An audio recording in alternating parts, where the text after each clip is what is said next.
Hello, this video is brought to you by my supporters on Patreon and my members on YouTube. Minasan, arigatou gozaimasu. I really appreciate your support.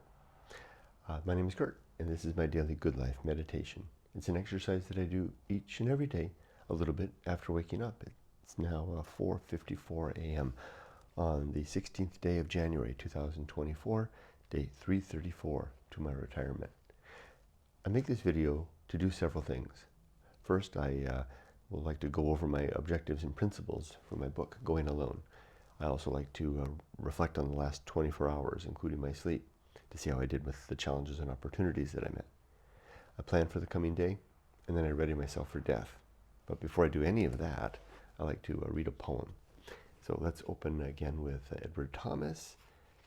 Today we're going to read his poem, March the 3rd, which I have not yet read. Give it some mark. Here we go.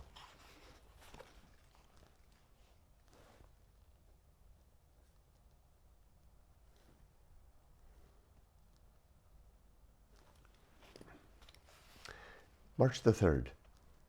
Here again, she said, is March the 3rd, and 12 hours singing for the bird, twixt dawn and dusk, from 6:30 to 6:30, never unheard.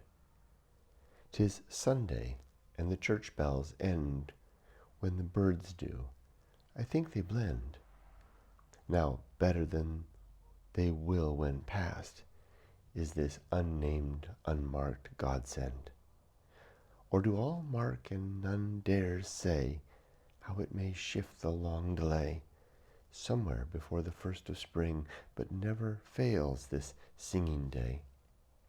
And when it falls on Sunday, bells are a wild, natural voice that dwells on hillsides, but the bird's song have the holiness gone from the bells. This day, unpromised, is more dear than all the named days of the year, when seasonable sweets come in, because we know how lucky we are. I don't get any of that. What? Okay, March the 3rd, and there's an asterisk there that says the author's birthday. Oh, okay, I missed that part initially. Here again, she said, is March the 3rd, and 12 hours singing for the bird, twixt dawn and dusk, from 6:30 to 6:30, never unheard. So the bird's singing all the day long, celebratory thing. 'Tis Sunday, and the church bells end when the birds do. I think they blend, so the bells ringing through the day, I guess, all day, and then they end at 6:30. Now, better than they will go, and I like that way that 'tis Sunday, and the church bells end when the birds do. I think they blend. That's interesting. Now better than they will when past. Now better than they will when past is this unnamed, unmarked godsend. I don't understand that. Now better than they will. 'Tis Sunday, and the church bells end when the birds do. I think they blend now better than when they will. I think that's it, combined. I think they blend now better than, rather than putting a period after blend. I think it continues. I think they blend now better than they will when past is this unnamed, unmarked godsend. I don't get that. Next one. Or do all mark and none dare say how it may shift in long delay, somewhere before the first of spring, but never fails this singing day. I don't get that one either. And when it falls on Sunday, bells are a natural, I guess he's talking about his birthday. When it falls on Sunday, bells are a wild, natural voice that dwells on hillsides, but the birds' song have the holiness gone from the bells. I don't get that either. This day unpromised is more dear than all the named days of the year, when seasonable sweets come in, because we know how lucky we are. Something about the sweets maybe for his birthday. Let's read that one again tomorrow. It's a mystery. Maybe sometimes if I let a poem linger in my brain for 24 hours, it'll come back better the next day. All right, let's carry on. Last night and yesterday. Strange. Well, let's begin with the day. The day was good. Solid day of activities. It was a day off. You can see that I finished almost every one of the items in my checklist. I had 3 items that got promoted to tomorrow, so I added them to today's list over here. But it was a good day, solid day of work. Fun day too. Yumiko and I had a good time. I told her at the end of the day, this is maybe what it will be like once we're retired and past all the debt of this American life, which has been very expensive, because we'll have to work to get past this. Once that's all the case, we should have a nice, maybe this is what life will be like. More relaxed and subtle and simple and fun. Now, other than that, good day all around. But I had something happen in the evening that kind of shook me up. A bit of the horror show. Joanne was outside. I saw her going into Bob and Laurel's house. Bob and Laurel being the elderly neighbor, I mean elderly, they're only 6 or 7 years older than us, neighbors next door, but they've never taken care of themselves, and now they're just, their lives, their bodies have fallen apart, and they're both in separate they're in separate hospitals now as we try to, we being the society tries to figure out what to do with them. And I'm playing my small part. Anyway, and Laurel is Joanne is their old friend, older than them by at least a decade, but she's much better shape than they are. Anyway, I saw her. I went out to give her the key because I didn't think Bob and Laurel coming back. I thought they're going to be institutionalized from this point, given their poor health and the fact that they can't take care of themselves and they have no family. I had a key to the apartment and I didn't need it if they're not coming back. So I went out to give that to Joanne, and she told me to hold on to it because they might come back. Basically, here's the situation. Bob and Laurel live on a slight income from Social Security and Laurel's pension that's enough to keep them here and situated, but not enough to pay for long-term institutional care. And they make too much money for any government subsidies for that. And it's not like they have money in the bank account, it's the money that comes in from their pension that's too much, so they earn too much. So they're kind of in this middle zone of nobody knows just how to deal with this. And so it's being sorted out with social workers. And Joanne is helping, and apparently Laurel's sister is now involved. She lives up in Northern California, or actually Oregon. So things are being handled, but it scared me. It scared me for them, right? Because obviously, I feel for my friends, although both of them with their mental state degraded, they really don't know what's going on anymore. But putting that aside, the obvious fact that this is painful for them, they're suffering, that's a fact. And we're all doing what we can to help with that. I couldn't help, as we do, turning to my own situation and asking myself after that as well. Yumiko and I are basically going to be in a similar type of a situation where we'll have a pretty good pension and Social Security coming in, once Social Security kicks in, coming in to sustain us for the rest of our lives. So we're dependent upon that, of course, right? So we couldn't sustain ourselves otherwise without continuing to work. So we'll continue to have that. Now, what's going to happen when we're old, right? And the similar type of a thing. Don't want to be a burden to Emily. At least we do have Emily to make decisions for us, and hopefully we'll all be in the same country in Japan. Now, I think what Japan does, I think we're going to be okay. Being a bit selfish, just thinking about myself for now. Japan has nationalized healthcare, and they have a lot of old people. And I think I've seen what they do. Basically, when you get that old, they just warehouse the old people away, and basically it's a death watch.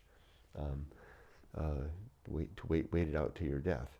So I think that's okay. We'll be warehoused away as old people and that's okay with me.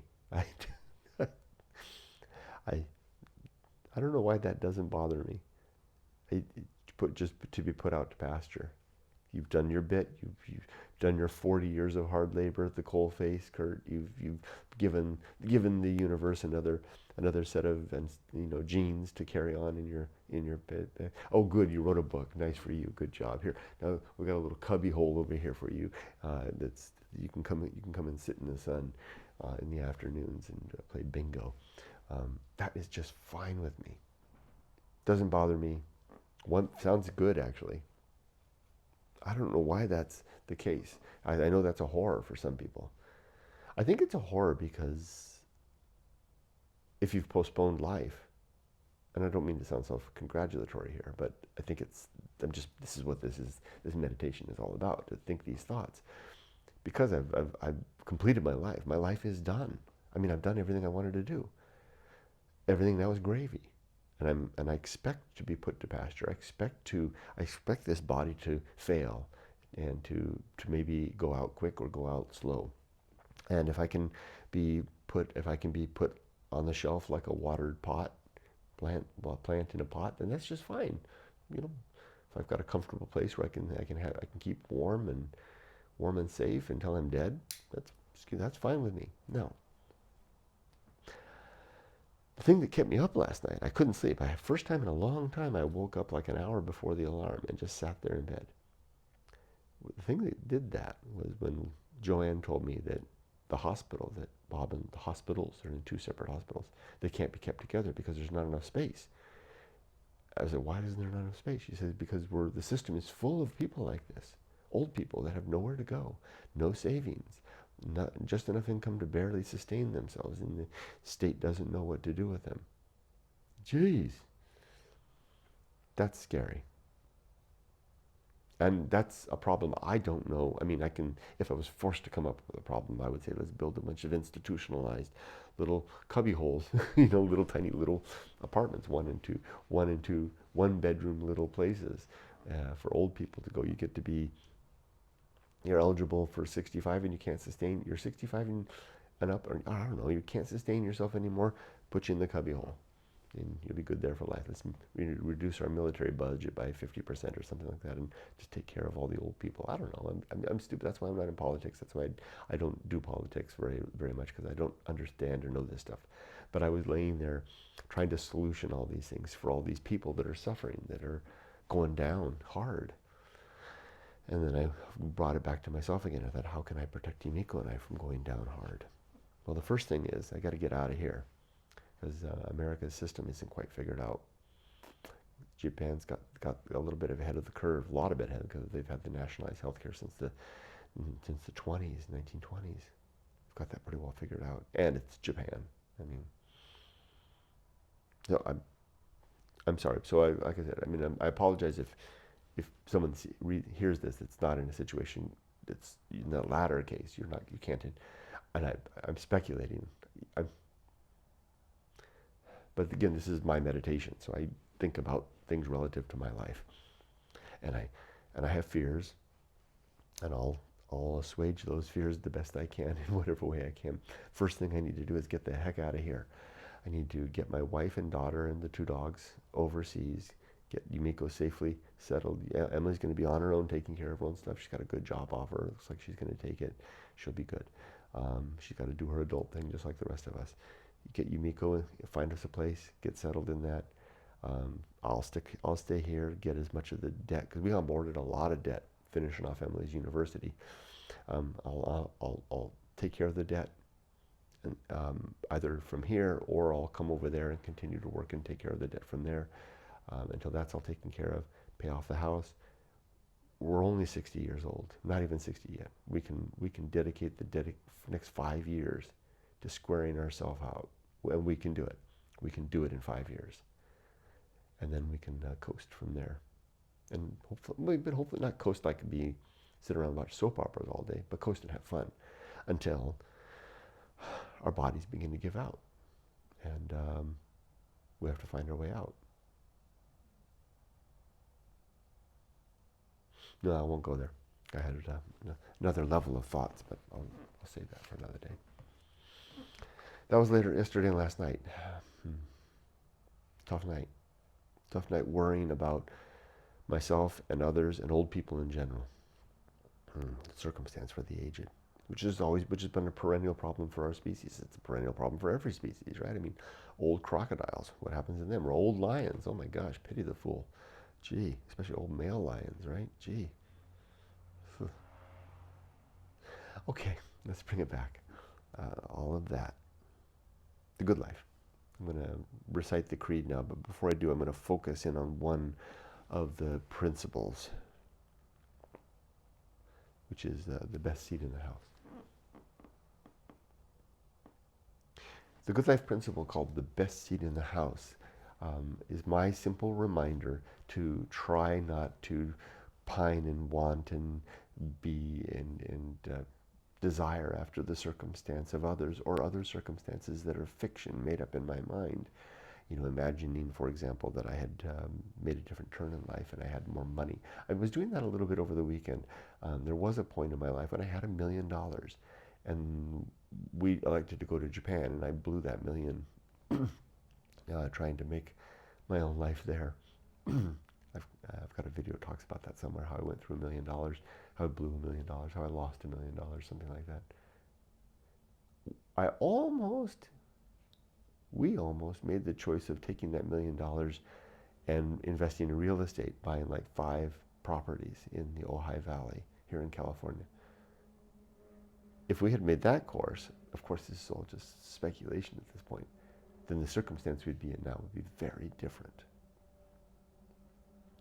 Now, our circumstance is not bad by any means. I'm really glad to be exactly where I am, mainly because of what's going on between my head, because I got over my demons, and I solved a lot of the problems that were happening that plagued me as a young adult, as a middle-aged adult. I was a pretty screwed up person.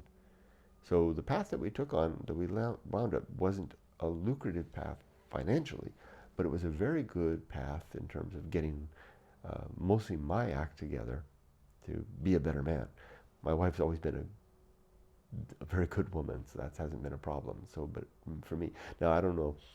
Unfortunately, she had to. I mean, I was the one that earned $1 million, but together, I mean, because we did this as a family. But I'm the one that blew it too. So, I mean, I guess you could say that she might. I don't know. Would she rather have a lot of money and a screwed up man? I don't know. Maybe I would have gotten myself solved, but I don't think so. When I had that money, I was going down a bad path. I was going down a bad path. Losing the money broke that. And broke that. The whole idea of going alone is to apprehend the emptiness, the nothingness, the being alone, and then rising from those ashes, so to speak, and building a good life out of it. Losing the money was part of that, right? It was the first step in going alone, because it's coming back. That was the benefit, the boon, the gain from all that. So yeah, I mean, I'm happy with the course that I took, but when in those moments like now, I've got this debt that I acquired because I wasn't able to save, or I was foolish and I didn't save enough. I only saved enough for my daughter's college to get her about halfway through. So Yumiko and I have piled on a lot of debt, about $40,000 of debt to get Emily through that last 2 years of university.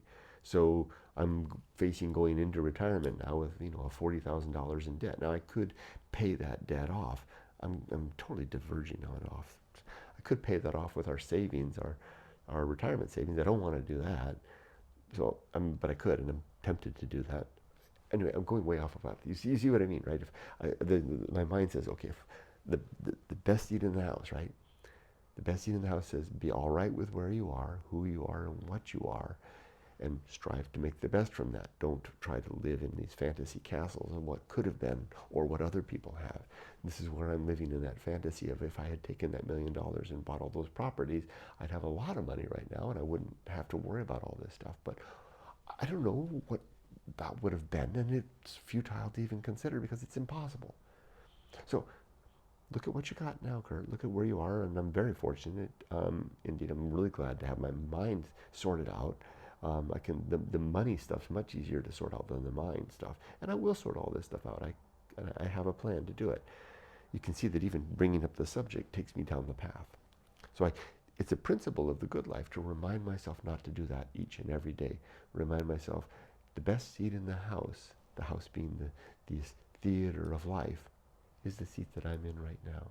Whatever that seat may be, whether it be this comfortable little chair here, which will soon be gone, or a warm rock that I can find at the side of the road, or a bench in a shrine, in a Japanese temple, whatever the case may be. That's the best seat in the house. Even if as humble as it may be, as grand as it may be.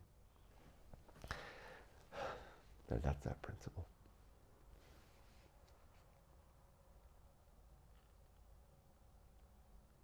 Now, the good life. There are 8 objectives. These are the things I'm striving for. 1, to be always ready to die. 2, to make good and effective use of time. 3, to develop and maintain good and sound life principles. 4, to cultivate good emotional reactions. 5, to perform good actions. 6, to recognize true limits and true opportunity.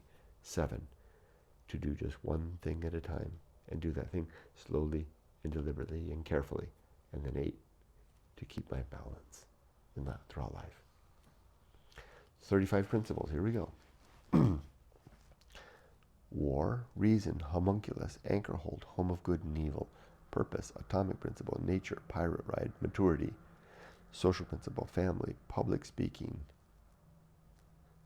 temperance, life will not go well, the horror show, that which must be born, the feast of Offal, distraction, agency and the great indifference,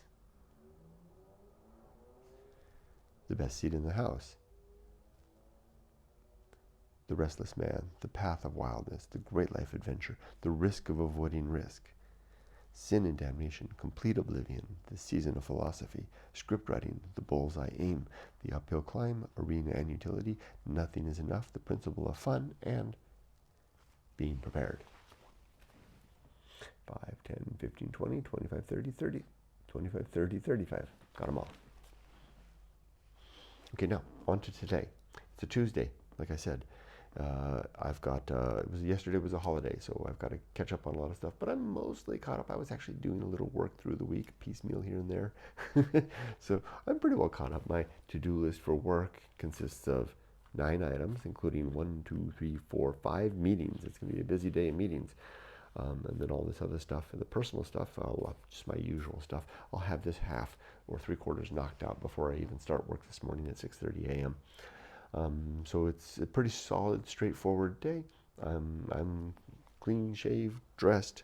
Just have to finish this up, feed myself, feed the dogs in reverse order. I feed them first, then I feed myself, and get started through the day.